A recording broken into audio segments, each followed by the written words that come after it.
괴물인지 한번 볼까?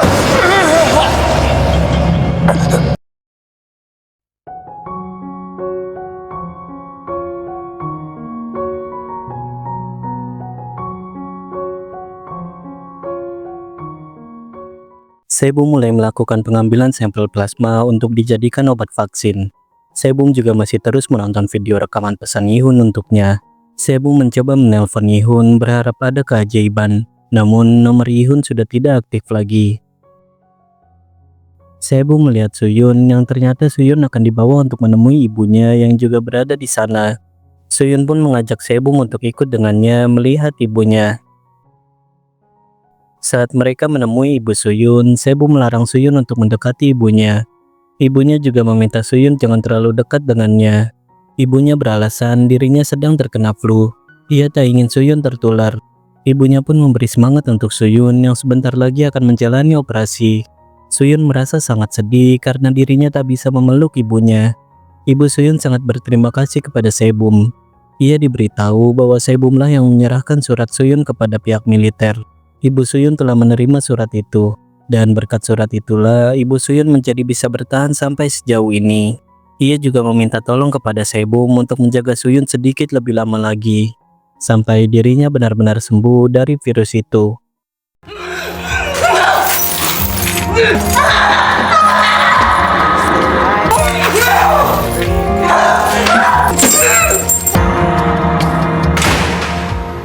Di sisi lain, Letnan Tisuk sedang menginterogasi Suyun sambil merekam percakapan mereka. Letnan Tisuk bertanya ada berapa orang yang terinfeksi di gedung apartemen itu. Suyun menjawab jika memang Yihun terinfeksi berarti ada 2 orang yang terinfeksi, yaitu Sumin dan Yihun. Letnan Tisuk meminta Suyun untuk menceritakan semua yang Suyun tahu tentang orang-orang yang terinfeksi di sana, untuk membantu Letnan Tisuk agar bisa mengembangkan obat vaksinnya. Sedangkan di luar, Suyun akan dibawa ke rumah sakit untuk melakukan operasi. Suyun sebenarnya tahu ibunya telah terinfeksi. Dan Sebum mengatakan ibu Suyun juga akan sembuh sama seperti Suyun nantinya.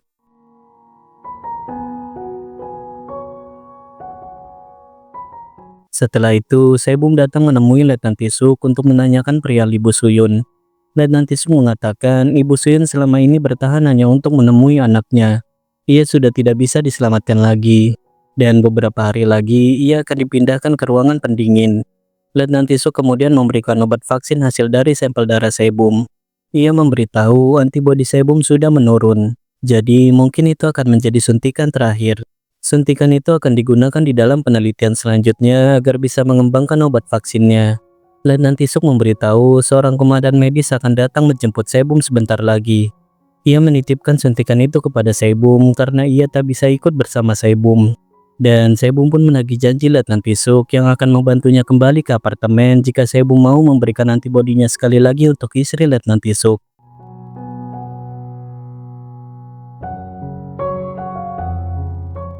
Sementara itu, Jisoo menyambut kedatangan komandan medis yang akan menjemput Sebum. Jisoo sebenarnya sudah curiga dengan salah seorang tentara di sana. Ternyata Letnan Tisuk membantu Sebum untuk pergi menjemput Yihun. Sang komandan pun menjadi sangat marah dengan Letnan Tisuk. Letnan Tisuk akhirnya ditangkap karena tindakannya itu. Sang komandan menanyakan di mana Sebum. Letnan Tisuk mengatakan ia baru saja pergi dan mungkin baru saja bertemu dengan komandan saat datang ke sana. 그럼요.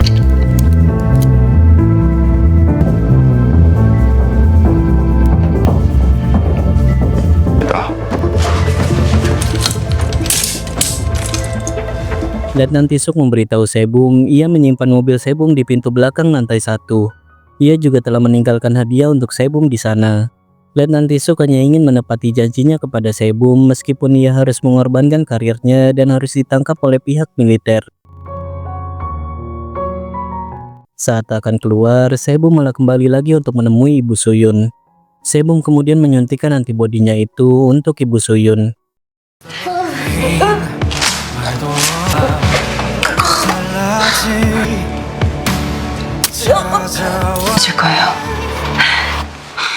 Dan tiba-tiba saja Jisoo datang ke sana. Sebum mengatakan ia melakukan itu karena merasa dirinya masih memiliki Yihun. Sedangkan Suyun, ia sudah tak memiliki siapa-siapa lagi selain ibunya. Sebum hanya ingin tetap bersama Yihun.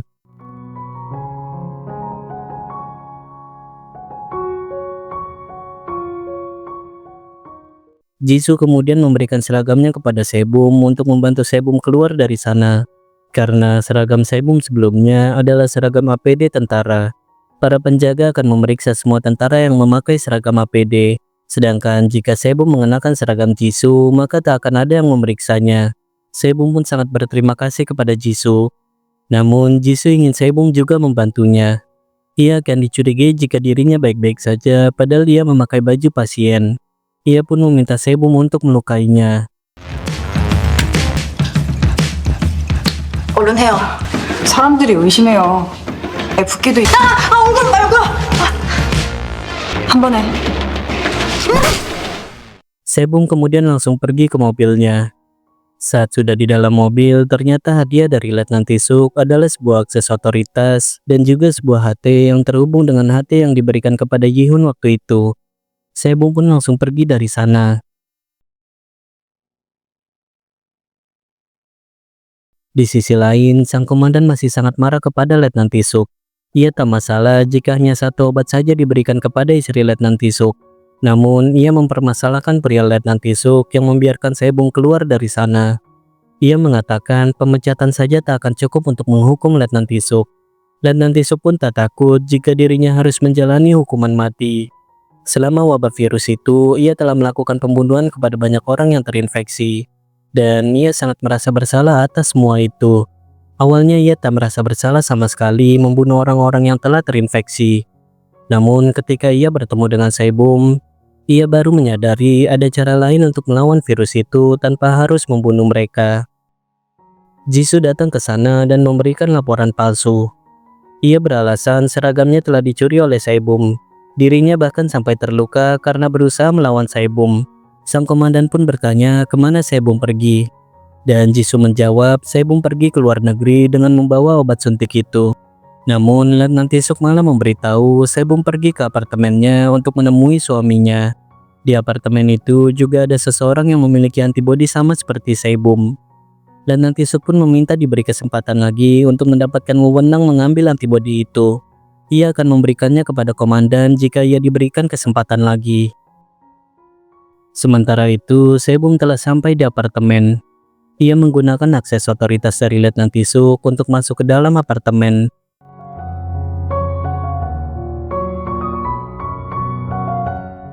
Dan Sebum berusaha menghubungi Yihun melalui HT. Di lantai basement, Sebum bertemu dengan Sumi dan Yeonkyung yang berencana akan kabur keluar dari apartemen.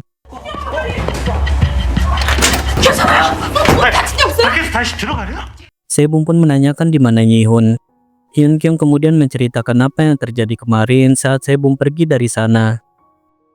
Setelah Yihun menggigit Andrew, Youngwook yang tadinya ingin membalas dendam kepada Yihun, ia malah menjadi ketakutan.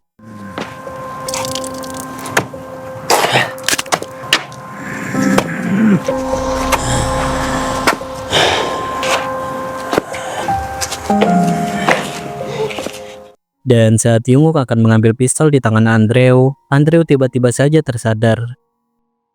Di sisi lain, Sang-hee dan Hee-sung masih berusaha membaca kata sandi milik Ju-young. Tanpa mereka sadari, Ju-young telah sadar dari pingsannya dan ia meminum obat pil Nex lagi.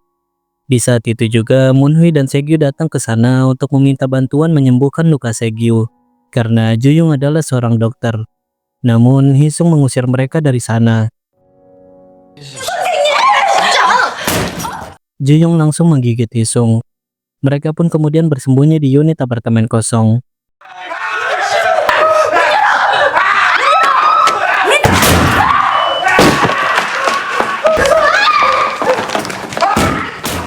Moon-hui masih terus meminta bantuan Ju-young. Sementara itu, Hyun-kyung tak sengaja melihat Yihun yang sedang berjalan dengan banyak darah. Hyun-kyung mengikuti Yihun untuk memastikan keadaan Yihun.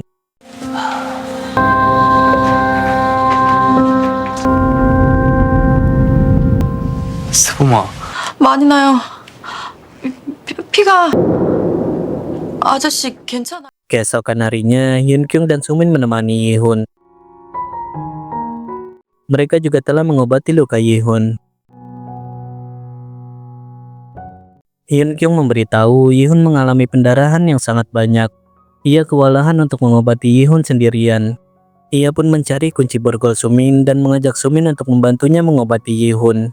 Ia juga menutup wajah dan tangan Sumin agar Sumin tak bisa menggigit ataupun mencakar jika tiba-tiba saja dirinya berubah.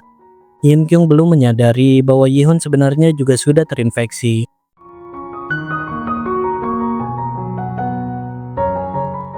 Yihun menanyakan keberadaan Sebum.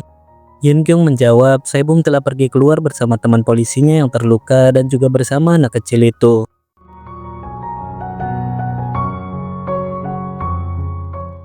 Yihun kemudian ingin pergi mencari Andrew. Yihun memberitahu dirinya sudah menggigit Andrew. Dan seorang pembunuh yang terinfeksi jauh lebih berbahaya. Yihun akan pergi untuk menangkapnya. 잡아야 돼요.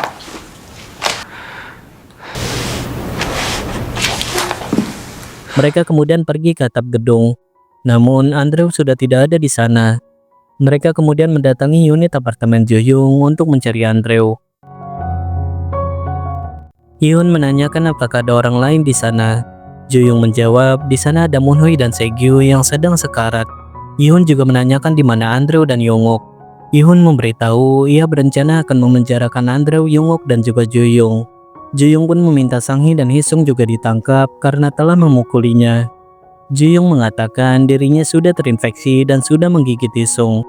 Namun, Yihun yang sudah terinfeksi, ia bisa membedakan antara yang terinfeksi dengan yang masih normal. Melihat darah Jo-young, Yihun sangat ingin menggigitnya. Itu berarti Jo-young belum terinfeksi. Jo-young mengatakan dirinya sudah meminum obat Billnex. Yihun menjelaskan meminum obat itu tak akan membuat seseorang langsung terinfeksi. Karena efek samping dari obat itu cukup lama. Bahkan ada juga yang tidak terinfeksi setelah mengkonsumsi obat itu. Berbeda dengan mereka yang terinfeksi karena kontak virus dengan orang yang telah terinfeksi. Virus itu akan menular lebih cepat kepada orang-orang yang terkena cakaran ataupun gigitan. Yihun kemudian masuk untuk melihat keadaan Se-gyu. Dan Yihun semakin terpancing karena melihat darah Se-gyu. Yihun akan berusaha membawa Se-gyu keluar untuk mendapatkan perawatan. Jo-young memberitahu jika pisaunya dicabut maka Se-gyu akan langsung mati. Namun jika pisau itu dibiarkan mungkin kematiannya akan tertunda beberapa hari lagi. Yihun tahu Jo-young sengaja membiarkan mereka di sana untuk menjadi bekalnya. Jika sewaktu-waktu Jo-young merasa haus darah maka mereka akan menjadi mangsanya. Jo-young pun mengakui mereka memang ia jadikan bekal makan siangnya. Ia tak mau kehausan jika memang ia terinfeksi setelah meminum obat itu. Yihun pun mengancam jika Jo-young membuat masalah lagi, maka Yihun akan memborgolnya. Moon-hee kemudian diam-diam mengambil obat Nex dan memberikannya kepada Se-gyu. Moon-hee tahu obat itu bisa menyembuhkan luka separah apapun, meski efek sampingnya akan membuat Se-gyu terinfeksi nantinya. Setelah itu, Yihun pergi ke unit apartemen Dong-hyun untuk mencari Andrew dan menanyakan kabar keluarga Dong-hyun. Ayah Dong-hyun menjawab, ia dan istrinya baik-baik saja. Ia meminta tolong kepada Yihun untuk menjaga Dong-hyun. Ia sebenarnya sangat merindukan Dong-hyun. Bagaimanapun juga, Dong-hyun adalah anaknya. Yihun pun terkejut, ternyata Dong-hyun belum juga kembali. Ayahnya meminta Yihun untuk menyuruhnya pulang jika bertemu dengan Dong-hyun.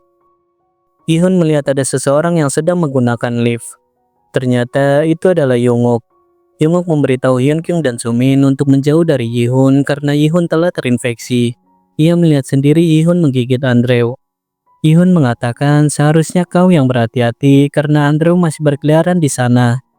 Young-ok mengatakan Andrew telah mati. Ia telah memukuli kepala Andrew berkali-kali.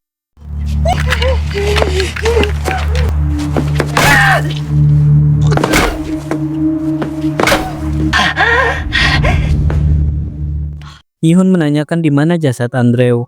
Young-ok menjawab jasadnya ia biarkan berada di atap. Yihun pun memberitahu tak ada jasad Andrew di sana. Young-ok malah merasa Yihun mencoba membohonginya untuk menakut-nakuti dirinya. Ia pun akan mengeceknya sendiri ke atap. 아니 저 아줌마 Yonguk terkejut saat melihat sendiri jasad Andre memang tidak ada di sana. Ia menjadi sangat ketakutan semisal Andre akan membalas dendam kepadanya. Namun, ia malah meyakini bahwa Yihun telah menyembunyikan jasad Andre untuk menakut-nakuti dirinya. Di sisi lain, Moonhui melihat banyak perhiasan mewah di dalam kamar Juyung.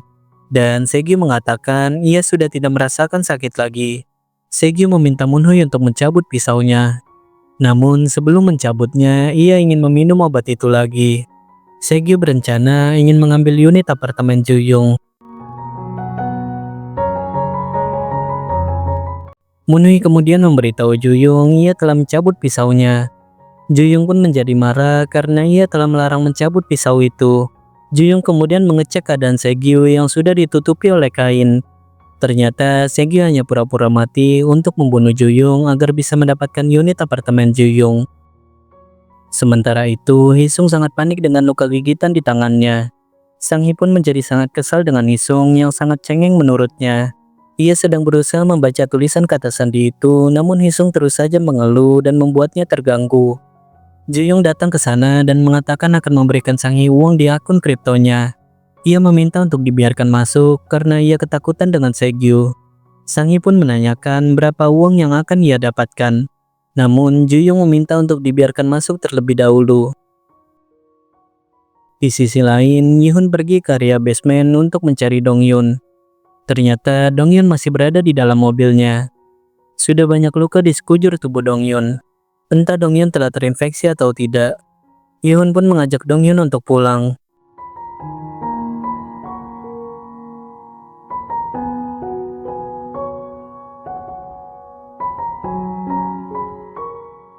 Dongyun meminta maaf kepada ayahnya. Dan ayahnya sangat senang karena Dongyun mau pulang dan kembali berkumpul bersama orang tuanya.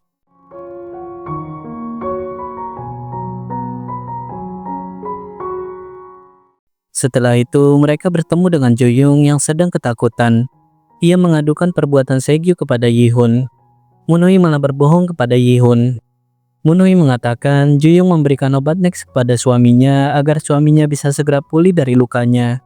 Juyung pun membantahnya. Ia tak mungkin melakukan itu karena ia menyiapkan mereka untuk bekal makan siangnya. Moonhui pun meminta Yihun untuk mengusirnya karena ia sangat ketakutan. Juyung mengatakan harusnya Moonhui lah yang diusir dari sana karena itu adalah unit apartemennya. Namun Yihun lebih percaya dengan Moonhui. Ia pun akan memborgol Juyung di area gym. Sebelum pergi, Juyung meminta agar ia diperkenankan membawa laptopnya. Saat akan menaiki lift, Sang Hee dan Hisung hanya bisa melihat Juyung yang membawa laptopnya. Yonguk juga ada di sana. Ia menanyakan apa yang akan Yihun lakukan kepada Juyung. Yihun pun menjawab ia akan memborgol Juyung di area gym. Segyu dan Moonhui sangat senang karena bisa mengambil alih unit apartemen Juyung beserta semua isinya.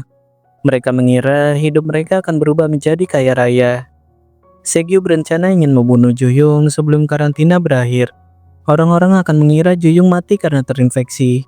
Mereka pun akan terbebas dari hukuman dan akan bisa tinggal di unit apartemen Juyung.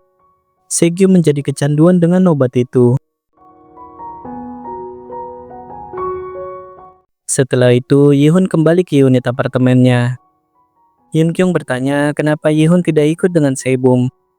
Yihun menjawab rumah itu adalah impian Sebum sejak lama. Ia ingin tetap di sana untuk menjaga rumah itu demi Sebum. Yun Kyung pun berterima kasih kepada Yihun karena Yihun sudah sangat berusaha untuk menjaga semua para penghuni apartemen di sana. Yihun ingin beristirahat sebentar sebelum pergi mencari Andrew lagi. Yun Kyung menawarkan untuk membantu Yihun. Namun Yihun menyuruhnya untuk pulang saja. Karena Yihun sudah terinfeksi dan berbahaya untuk Yun Kyung. Sedangkan Sumin terlihat jauh lebih baik dan seperti tidak terinfeksi sama sekali. Yun Kyung akan lebih aman bersama Sumin. Saat Yihun sedang menyapu, ia menemukan HT-nya. Namun HT itu ternyata sudah tidak bisa menyala. Yihun kemudian membayangkan ia bisa berbicara dengan Sebum melalui HT itu. Ia berharap Sebum baik-baik saja dimanapun Sebum berada.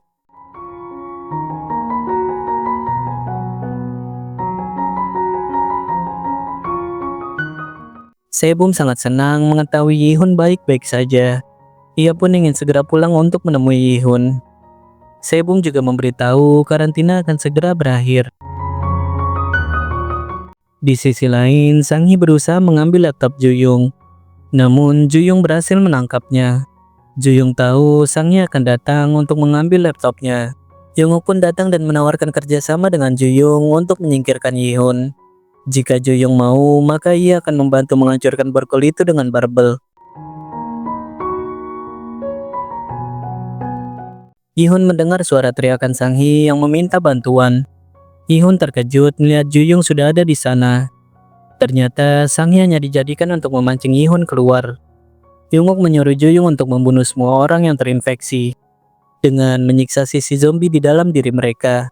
Juyung dan Jungkook tahu Yihun tak akan menggigit sembarangan orang, dan Yihun pasti akan berusaha menahan dirinya. Yihun mengatakan kalian berdua adalah monster yang sesungguhnya. Kalian lebih berbahaya dari orang-orang yang terinfeksi. Juyung pun melukai Sang Hee agar Yihun terpancing dengan darah Sang Hee. 누가 진짜 괴물인지 한번 볼까?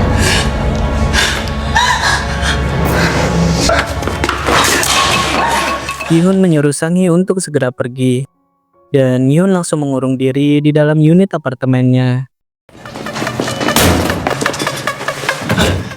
Juyung terus-menerus membuat suara berisik untuk membuat Yihun semakin tak nyaman dan tersiksa.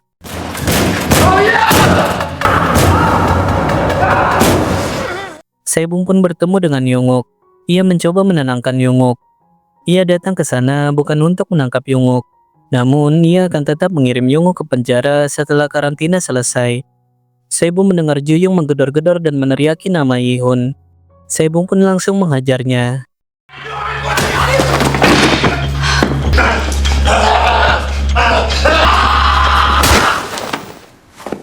Saat Sebum masuk ke dalam, Yihun sedang berusaha menahan dirinya agar tidak berubah lagi. Karena semakin sering Yihun berubah, maka akan semakin sulit untuk dirinya kembali normal lagi. Sebum pun berusaha menenangkan Yihun. Dan Yihun menjadi lebih tenang saat menyadari ada suara Sebum di dekatnya.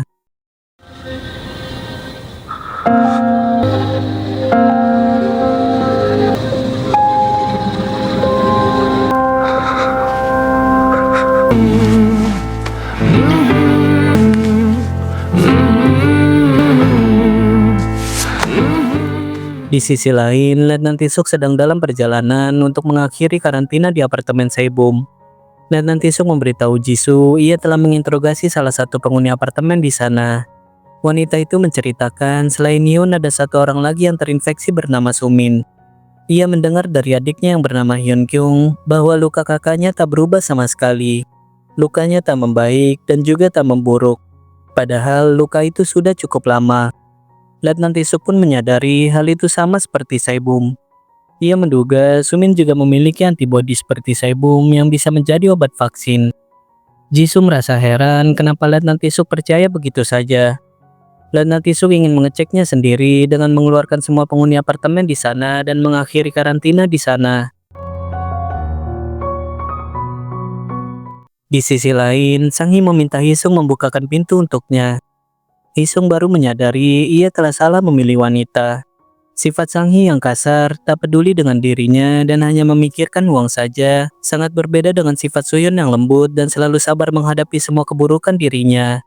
Hisung pun mencoba menelpon Suyun. Ia meminta maaf dan menyesali semua kesalahannya. Namun Suyun meminta Hisung untuk tidak menghubunginya lagi. Hisung pun akhirnya membukakan pintu untuk Sang Hee. Sang Hee sangat senang saat mengetahui sudah ada koneksi internet lagi. Mereka telah berhasil memecahkan kata sandi akun kripto milik Juyung.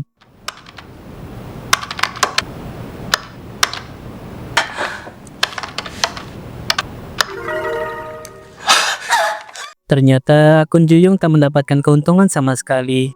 Akunnya mengalami kerugian sebesar 99,98%. Di sisi lain, keluarga Dongyeon sedang menyaksikan siaran berita yang memberitahu semua indikator ekonomi sedang mengalami anjlok yang cukup parah karena adanya wabah virus orang gila. Pasar saham di seluruh dunia jatuh dengan sangat drastis. Lebih dari 30 bursa saham Korea mengalami penurunan yang sangat signifikan.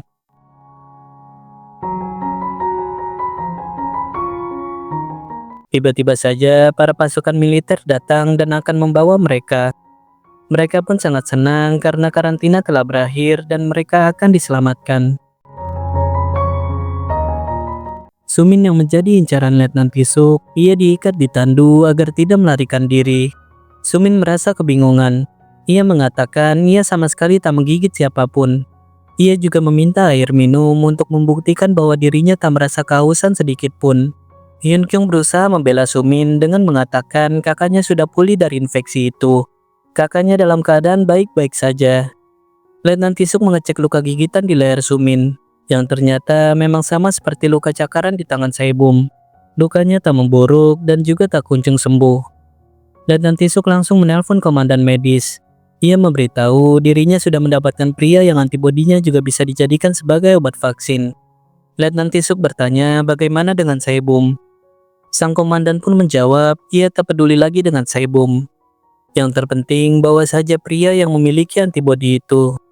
Letnan Tisuk pun memerintahkan Jisoo untuk membawa Yihun dan Saebum ke tempat karantina markas militer, agar Yihun juga bisa mendapatkan obat vaksin itu nantinya. Sementara itu, Segyu dan Moonhui tak mau pergi dari sana. Mereka baru saja menikmati barang-barang mewah di sana. Mereka tak mau meninggalkan unit apartemen itu.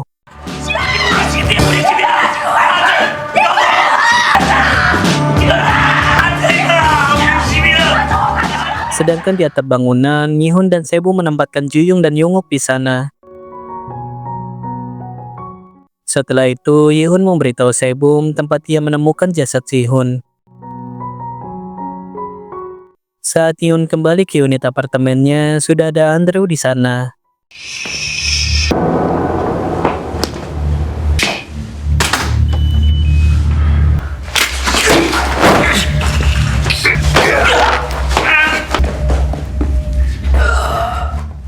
Yihun meminta Saebum untuk menembak Andrew. Jangan mengkhawatirkan dirinya. Ia akan cepat pulih meski dirinya ditembak lagi oleh Andrew. Yang terpenting jangan sampai Andrew menembak Saebum. Namun Saebum malah menembak tangannya sendiri untuk memancing Andrew yang sudah terinfeksi.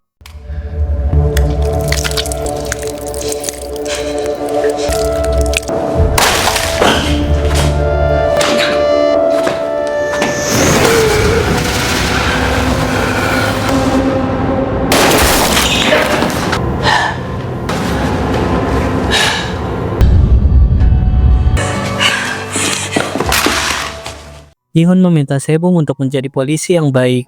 Jangan seperti dirinya yang merupakan seorang polisi tapi malah membunuh orang lain.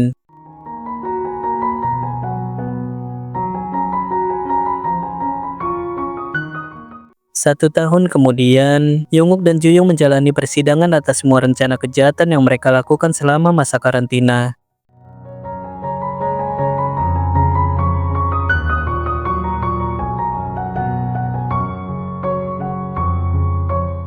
Di sisi lain, Suyun sudah bisa kembali lagi bermain di taman area apartemennya. Saebum juga ada di sana menemani Suyun bermain. Suyun mengatakan ia sama sekali tak merasa lelah setelah berlarian. Itu berarti operasi Suyun berhasil dan ia telah sembuh dari penyakitnya. Yihun pun datang dan memeluk Saebum. Suyun beralasan ingin pulang untuk menemui ibunya di rumah. Mereka kemudian berjalan-jalan di sana sambil mengingat masa-masa sulit saat masa karantina tahun lalu. Saat itu memang keadaannya sangat berat. Namun jauh dari Yihun adalah hal yang jauh lebih berat bagi Saebum.